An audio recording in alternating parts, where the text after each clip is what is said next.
one gigantic knockout blow.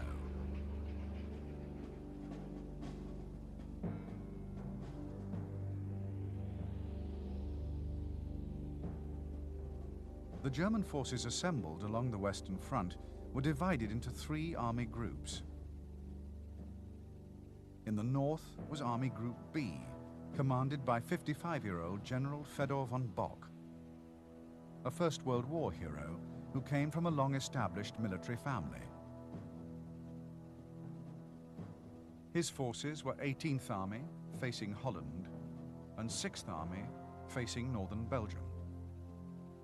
Army Group B totaled 29 divisions, 3 of which were armored and 2 motorized. Amongst these formations were 4,500 paratroops and 1 airborne light infantry division. These units would play a key role in the coming offensive.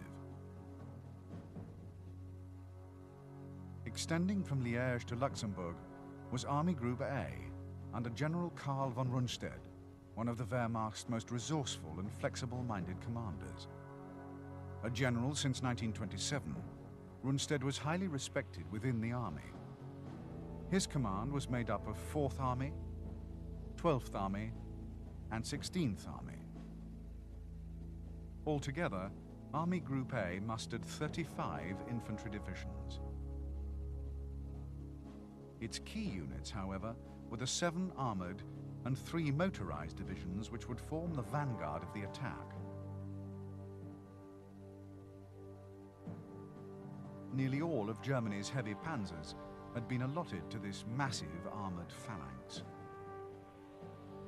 In the south, deployed opposite the Maginot Line, was Army Group C, commanded by Colonel General Ritter von Leeb. Having left the army in 1938, he had been recalled from retirement on the outbreak of war. Army Group C's formations were drawn from 7th Army on the east bank of the Rhine and 1st Army in Lorraine. It had a fighting strength of 19 infantry divisions.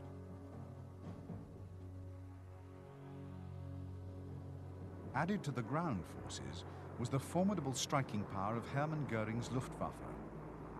A prominent World War I flying ace, Göring had risen to be the highest-ranking Nazi after Hitler himself. The Luftwaffe had over 3,000 planes committed to the Western offensive. Army Groups A and B were each supported by a self-contained air fleet, comprising fighters, bombers, and reconnaissance aircraft. The Stuka dive bombers, which would provide close support artillery for the armor, remained under the centralized control of Göring. The Germans maintained a reserve strength of 42 divisions, of which 2 were motorized. This reserve was under the direct command of the Commander-in-Chief, General Walter von Brauchitsch.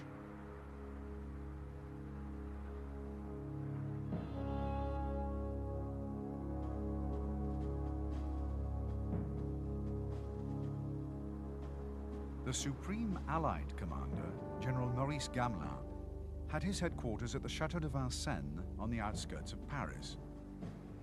Gamelin had chosen Vincennes so that he could be close to his political masters, but it was nearly 100 miles from the front.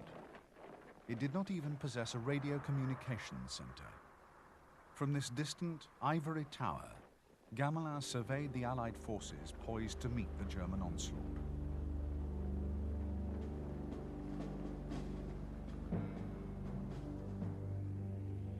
On the extreme left, from the North Sea to Bayeux, was the French 7th Army under General Henri Giraud. 60 years old, Giraud was considered one of France's ablest generals. His army consisted of 7 elite divisions, including 2 motorized infantry and 1 light mechanized division. Next in line came the British Expeditionary Force, under Lord John Gort. Though subordinate to Gamelin, Gort had the right of appeal to his own government before carrying out any order which imperiled his force. The British Expeditionary Force's position stretched from Bayeux to Molde. It included 9 infantry divisions and 1 tank brigade, as well as supporting units. From Molde to the western end of the Maginot Line was Army Group 1 under General Biot.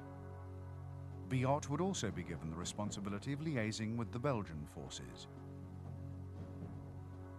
Army Group 1 consisted of 1st Army, 9th Army, and 2nd Army.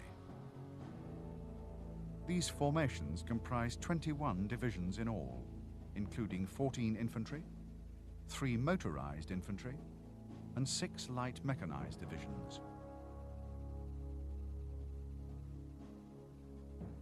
Holding the Maginot Line itself was Army Group 2 under General Prételat. Prételat's command numbered 4 armies, totaling some 44 divisions, one of which was British. The French General Reserve consisted of 22 divisions, including all 3 armored divisions and 2 motorized infantry divisions. Of this total, 7 divisions, including 2 armored, were earmarked for Army Group 1. Another 5 infantry divisions were allotted to guard against a possible German strike through Switzerland.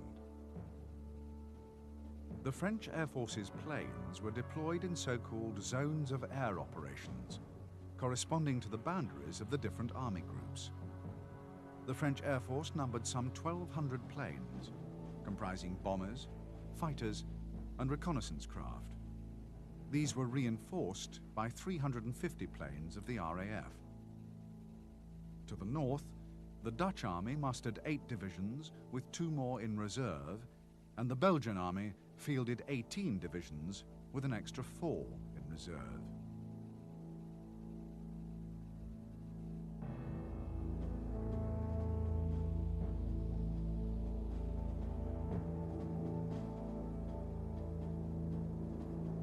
At sunrise on May the 10th, waves of Luftwaffe bombers struck at roads, railways, and airfields in Holland, Belgium, and France. While the Dutch frontier defences were being attacked to the east, thousands of German paratroops and airborne troops were dropped over the key cities of Rotterdam and The Hague. These troops took the Dutch defenders completely by surprise and succeeded in capturing and holding the vital bridges on the Rhine until the mobile ground forces could come up. It was the first major attempt in history to conquer a country from the air, and the success of the airborne operation was vital to the whole invasion's outcome. To disguise the small numbers of their airborne troops, the Germans adopted the ruse of dropping dummy parachutists at scores of locations, effectively creating the impression of overwhelming numbers. The trick also helped spread panic and confusion amongst defending forces. The attack against Belgium was also spearheaded by paratroops, whose objectives were the 2 main bridges over the Albert Canal and the key fortress of Ebene-Mael.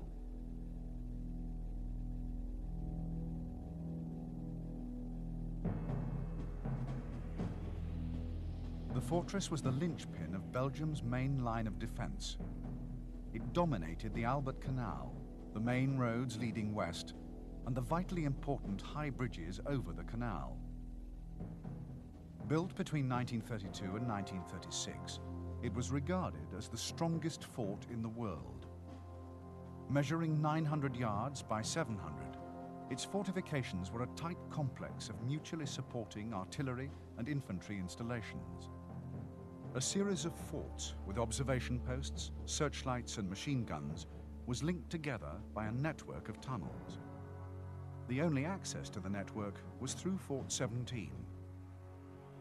There were turrets with twin revolving cannon, retractable cannon, and rapid fire guns. There were also anti-aircraft machine guns and dummy positions. On its northeastern side, a steep slope plunged 40 meters to the Albert Canal, providing complete security.